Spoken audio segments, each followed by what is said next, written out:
For the first time ever, cameras are there during one of the state's longest-running Veterans Day tributes. The Infantry Lodge Associates ceremony started right after World War I as a way to remember veterans who recently passed away. Eyewitness News reporter Walt Buteau takes us there in this week's Street Story. It might be one of the most touching ceremonies you've never heard about until now.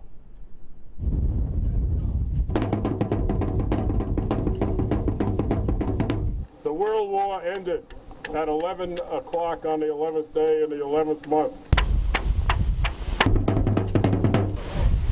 For almost 100 years, Jeremiah H. Cannon. Veterans have been gathering at the Squantum Club in East Providence at 11 in the morning on this day. Chief Warrant Officer Manuel Teutonia. To hear the names of their comrades who passed away since the last November 11th when they were together. I just wanted to shake your hand. Thank you for your service. Richard Brousseau had come to the ceremony for a decade with his dad, who served in Korea. Seeing all his buddies that were in the military with him, and to honor those that he worked with that have passed.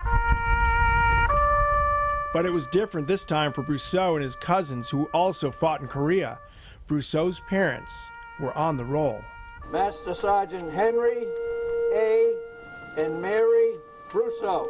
What's it like to be here today without your dad, and then to hear his name and your mom's name read up there? It's very, very special. And, I know they're up there watching down now.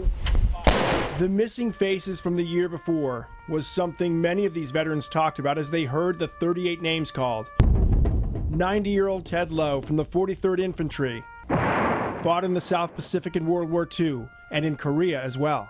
I did hear a few names I was shocked at, didn't know, because they don't get around as much as I used to. And they passed.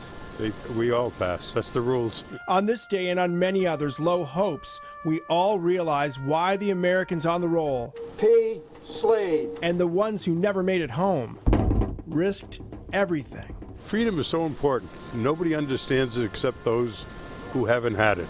We take it for granted around this country. The lunch they ate afterwards, hot dog, beer, and clam chowder, was exactly what soldiers asked for the first of these ceremonies decades ago. Walt Buteau, Eyewitness News.